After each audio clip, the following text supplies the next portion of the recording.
Tuhan Yesus, pada saat ini kami datang dengan penuh kerendahan hati. Kami rindu untuk mendengarkan kebenaran firman. Tolong tuntun kami. Biarlah firman yang kami dengar pada saat ini menjadi berkat bagi kami. Segala hal yang ingin mengganggu kami ketika kami mendengar firman-Mu, kami usir, kami tolak, patahkan dalam nama Tuhan Yesus. Biarlah kuasa Allah yang menguasai hidup kami, sehingga firman yang kami dengar tidak berlalu begitu saja. Engkau berkati secara khusus hamba-Mu. Engkau perlengkapi dengan hikmat yang daripada Tuhan, sehingga hamba-Mu hanya menyampaikan isi hati Tuhan saja. Terima kasih. Inilah pemberitaan firman-Mu dari awal hingga akhirnya. Kami serahkan ke dalam tangan pengasihan Tuhan. Di dalam nama Tuhan Yesus kami berdoa dan siap mendengar kebenaran firman-Mu. Haleluya. Amin. Jemaat Tuhan, saya persilakan duduk kembali. Shalom. Shalom. Shalom. Shalom. Apa kabar? Puji Tuhan, luar biasa. Kabar baik. Yes, yes, yes. Haleluya. Semua kabar baik kita baik ya. Semua kita baik. Tidak ada yang bersusah hati. Ada yang bersusah hati pada saat ini? Tidak ada ya. Semua senang hati. Kalau kita senang hati, kita mau katakan hore. Hore. Coba kita katakan dulu. Kalau kita mau senang hati, jika kita senang hati, mari kita katakan hore. Kalau kita senang hati, mari kita katakan oke. Oke. Masa disebutkan? Kalau kita senang hati, mari kita katakan oke. Kalau kita senang hati, mari kita apa? Tertawa dengan senang ria. Coba kita tertawa dulu. Kalau kita senang hati, mari kita tertawa dengan senang ria. Karena kita senang hati. Kalau kita senang hati, kita katakan hore. Kalau kita senang hati, kita katakan oke. Semua senang hati? Oke. Puji Tuhan. Haleluya. Semua senang hati karena hari ini tanggal 21. Ada yang lahir hari ini? Di bulan ini ada yang lahir di tanggal 21 November 2021? Tidak ada. Puji Tuhan. Ya, berarti kita sudah lahir di bulan-bulan sebelumnya. Kita bersyukur kepada Tuhan jikalau kita ada ya saat ini oleh karena kemurahan Tuhan. Seperti yang saya sampaikan tadi pagi, bahwa kalau kami di Nia saat ini adalah akan mengingat setiap keluarga, anggota jemaat yang masih ada, bahkan yang sudah mendahului kita di tahun 2021 dimulai dari Januari. Hari ini nangis-nangis tuh di gereja, misalnya di Nias, bukan di sini. Karena akan dibacakan siapa jemaat Tuhan yang sudah mendahului kita di tahun 2021. Karena minggu depan Advent pertama itu minggu penantian, kita akan memperingati, merayakan hari kelahiran Kristus. Ya, mungkin jemaat kita juga di tempat ini ada yang sudah mendahului kita di tahun ini. Tetapi kita yang ada di dalam Kristus tidak boleh berlarut-larut di dalam kesedihan tersebut, karena Yesus selalu beserta dengan kita. Amin. Amin. Allah yang kita sembah, Allah yang kita puja, Allah yang kita percaya, Allah yang tidak pernah meninggalkan kita sedetik pun. Dia selalu ada bersama dengan kita. Seperti lagu tadi, kau bersamaku, di dalamku, jadi bukti kebesaranmu. Itulah bukti kebesaran Tuhan dalam hidup kita. Kita ada sampai hari ini. Mujizat Tuhan selalu kita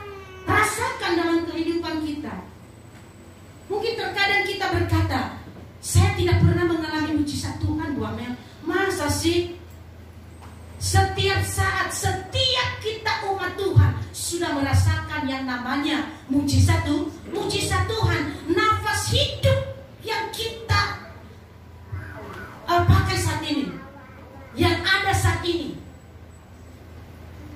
itu adalah mujizat terbesar dalam hidup kita yang diberikan oleh Tuhan. Jangan kita berpikir dengan adanya uang, dengan adanya emas batangan yang banyak, setrek emas batangannya, ada berliannya. Nah, itulah mujizat. Tuhan itu luar biasa, Bu Amel. Tuhan memberkati. Kita baru mengatakan bahwa itu adalah mujizat ketika kita bergelimang harta. Tidak, Bapak Ibu Saudara. Nafas hidup ini adalah mujizat Tuhan yang terbesar dalam hidup kita. Kalau tidak ada nafas kita, ngapain? Kita pilek aja, udah susah nafas, susah. Kita, Tuhan tolong. Makanya kita bersyukur jikalau kita masih bisa bernafas. Itu adalah mujizat Tuhan yang terbesar dalam hidup kita. Amin.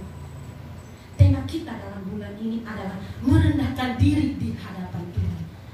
Merendahkan diri artinya menunjukkan sikap hormat kepada orang lain, menghargai orang lain, menganggap diri kita lebih kurang dari orang lain. Kita mau tunduk, kita mau diatur oleh Tuhan. Itu adalah namanya merendahkan diri di hadapan Tuhan. Hidup dalam kerendahan hati. Sudah disampaikan bahwa kerendahan hati itu sangat penting dalam kehidupan kita. Kenapa? Karena tanpa kerendahan hati yang adalah kehancuran. Kerendahan hati sangat kita butuhkan. Bahkan kita jadikan gaya hidup kita. Kenapa? Supaya tercipta kedamaian di antara satu dengan yang lainnya. Amin.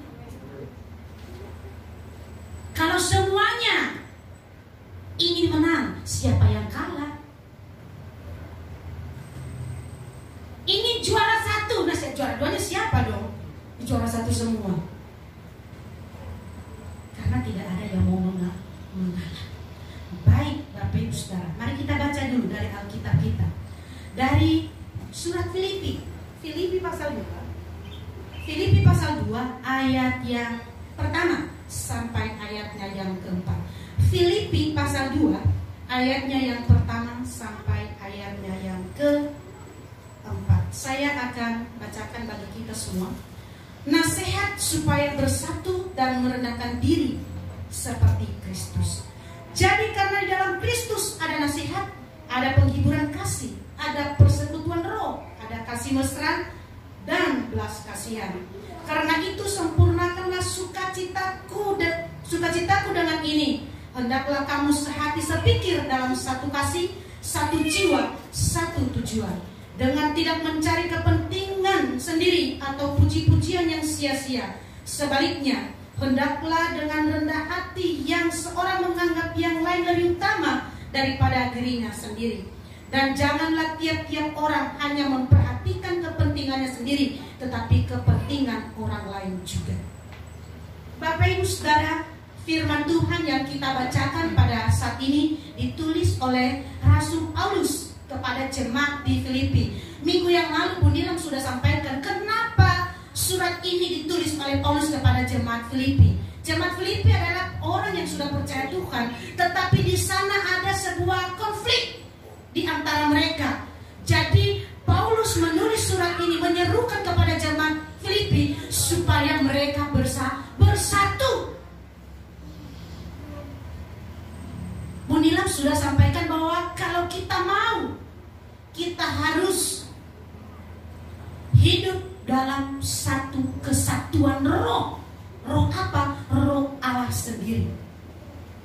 Supaya tidak terjadi perpecahan yang berkepanjangan, Rasul Paulus menulis surat ini kepada jemaat Filipi supaya mereka ketika mereka melakukan firman yang sudah disampaikan itu dalam kehidupan mereka.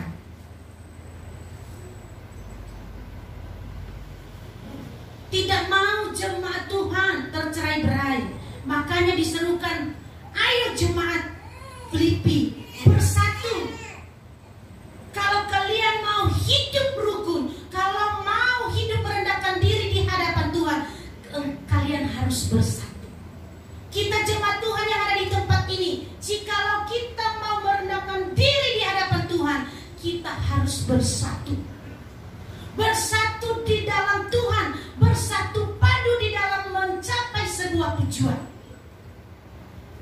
Kita harus sepikir, kita harus sejiwa, harus satu tujuan, supaya apa yang kita inginkan bisa tercapai. Tanpa persatuan di dalamnya, maka semuanya akan tercerai-berai. Makanya kalau kita baca di ayat 2 ini, karena itu sempurnakanlah sukacitaku dengan ini, hendaklah kamu sehati sepikir dalam satu kasih, satu jiwa, satu tujuan. Supaya kita satu jiwa. Jemaat Tuhan atau anak Tuhan yang hidup dalam kerendahan hati atau selalu tunduk kepada Tuhan, dia harus bisa bersatu dengan yang lain. Dia harus sepikir dengan yang lainnya. Kita harus terapkan ini dalam kehidupan kita. Apa sih implementasi? Apa sih penerapannya? Apa sih yang harus kita lakukan ketika kita merendahkan diri di hadapan Tuhan? Hal yang pertama, hidup dalam kesatuan. Kita harus bersatu. Jemaat Tuhan di tempat ini bukan hanya kepada jemaat Filipi, tetapi firman Tuhan berlaku bagi kita saat ini. Mari kita selalu bersatu hati. Amin. Kita mau Natal, jemaat Tuhan, kita harus sehati, tidak boleh beda-beda, supaya Natal kita bisa berjalan dengan baik. Tidak boleh beda-beda. Kita harus bersatu. Barulah itu bisa tercapai apa yang hendak kita capai.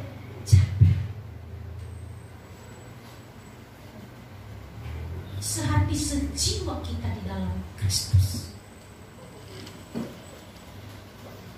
Apa yang disampaikan oleh pemimpin harus sama. Tidak boleh beda-beda.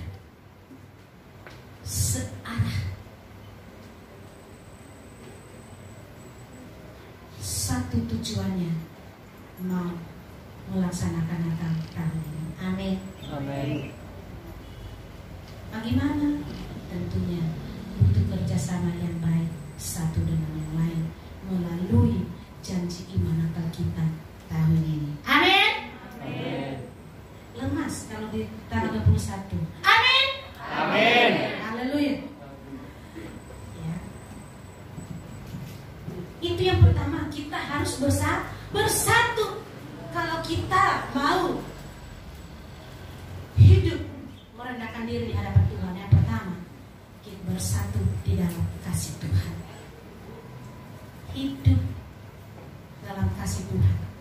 Hal yang kedua, tidak mencari kepentingan sendiri. Di ayat yang ketiga, dengan tidak mencari kepentingan sendiri atau puji-pujian yang sia-sia, sebaliknya hendaklah dengan rendah hati yang seorang menganggap yang lain lebih utama daripada dirinya sendiri. Nah, ternyata hal yang kedua, tidak mencari kepentingan. Kita tidak perlu mencari kepentingan diri kita sendiri. Kalau kita mau membantu orang lain, kita mau menonjolkan diri supaya nanti dia selalu ingat, oh dia yang tolong aku. Kalau kita mau tolong, kita tolonglah setulus-tulusnya, seikhlas-ikhlasnya. Kita tidak boleh mengharapkan balas jasa balas budi. Kita mau tampil seolah-olah kita yang the best, kita yang terbaik semuanya, supaya orang lain menganggap aku ini adalah seorang yang murah hati, suka menolong.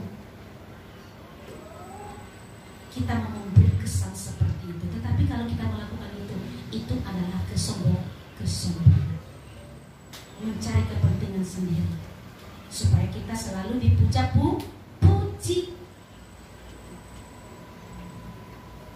Kalau kita melakukan sesuatu, kita lakukan saja dengan setulus-tulusnya, tidak perlu dipuja-puji. Toh nantinya dengan sendirinya Tuhan akan memunculkan itu. Kita akan terpuji sendiri. Tidak perlu kita ayo dong, bilangin dong terima kasih, aku sudah tolong. Nggak tahu berterima kasih sih. Tidak seperti itu ya. Kita tidak boleh, misalnya kita dalam gereja di tempat ini, kita tidak boleh mencari kepentingan kita sendiri, mementingkan diri sendiri. Biarkan yang lain kelaparan, yang penting aku yang terbaik. Kita melakukan kecurangan-kecurangan di dalamnya, sehingga kita datang seperti seorang pahlawan kesiangan. Kita memberikan pertolongan, dia kasih. Hebat juga ya ibu ini, luar biasa, peduli banget. Padahal saat itu dia sedang menonjolkan diri bahwa dialah yang terbaik. Tidak.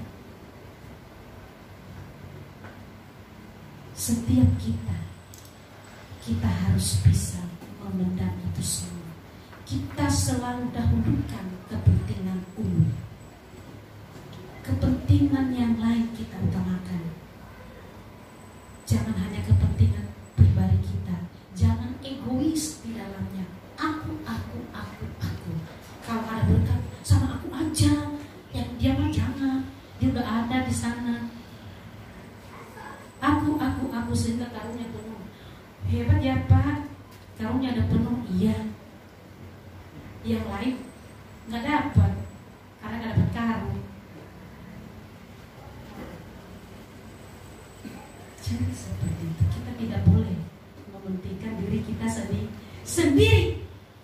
Makanya Rasul Paulus menyampaikan ini kepada jemaat Filipi, janganlah lakukan itu. Jikalau kalian melakukan itu, akan terjadi perpecahan. Jangan sampai itu terjadi, mementingkan diri sendiri, tetapi perhatikan yang lain.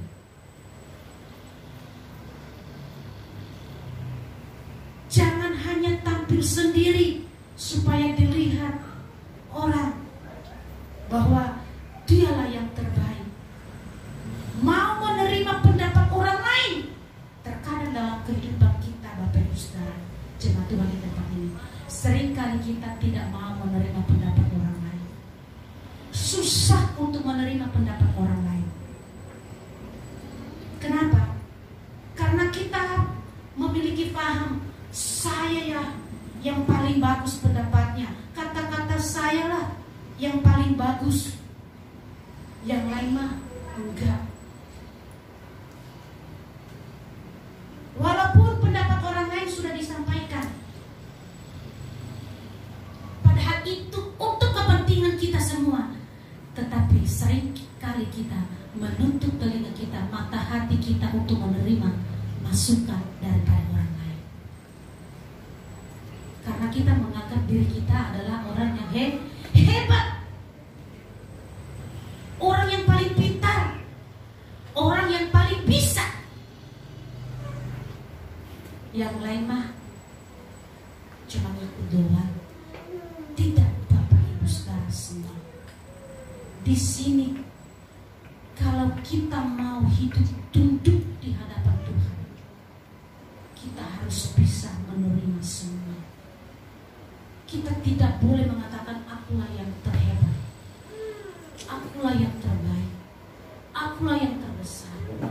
Tetapi kita mau mengatakan Tuhan Yesuslah yang terbesar dalam hidupku. Yesuslah yang ada di dalam hidupku. Kalau kita jadikan Yesus terus yang mengendalikan hidup kita, segala keakuan itu akan terlepas. Kita tidak akan pernah melakukan itu. Makanya kita tidak boleh menonjolkan diri.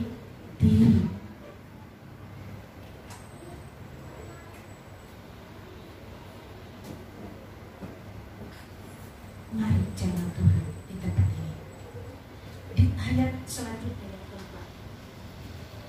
Dan janganlah tiap-tiap orang hanya memperhatikan kepentingan sendiri, tetapi kepentingan orang lain. Hendaklah kamu dalam hidupmu bersama menaruh pikiran dan perasaan yang terdapat juga dalam Kristus Yesus. Menaruh pikiran, mungkin tadi saya sudah sampaikan, pikiran yang sama.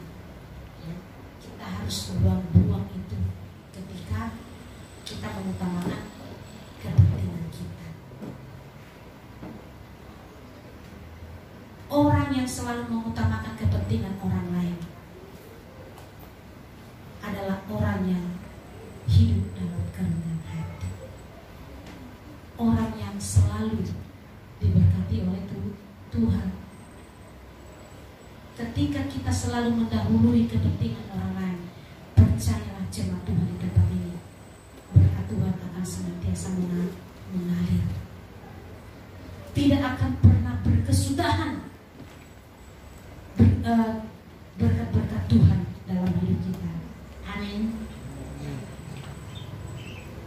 Apa kabar? Puji Tuhan, luar biasa, kabar baik. Yes, yes, yes. Sudah mulai ngantuk.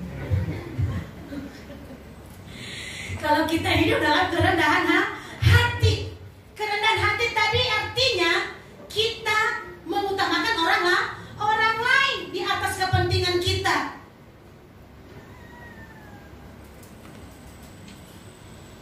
Ketika kita melakukan itu semua, maka kedamaian, sukacita selalu menyertai kehidupan kita semua, baik kehidupan pribadi, keluarga, dan jemaat Tuhan di tempat ini. Tuhan akan selalu sertai.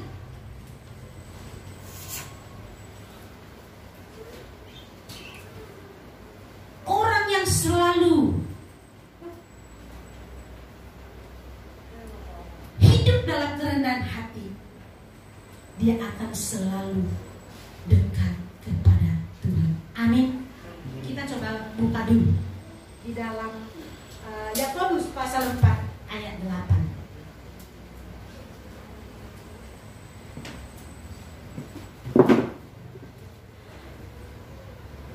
Yakobus pasal 4 ayat 8. Mendekatlah kepada Allah dan Ia akan mendekat kepadamu. Tahirkanlah tanganmu, hai orang-orang berdosa, dan sucikanlah hatimu, hai kamu yang berdua hati. Nah, ternyata ketika kita hidup dalam kerendahan hati, kita dituntut supaya lebih dekat kepada Tuhan. Jangan jauh-jauh dari Tuhan. Kita harus menjauhkan diri kita dari hal-hal yang tidak berkenan di hadapan Tuhan. Ya, saya bacakan kembali bagi kita di ayat yang 8.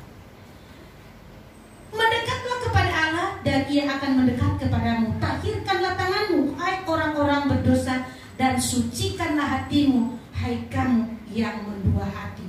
Ternyata orang yang dekat kepada Tuhan, orang yang selalu hidup tunduk kepada Tuhan, melakukan firman Tuhan, dia tidak akan pernah mendua hati. Hatinya hanya satu, untuk Kristus.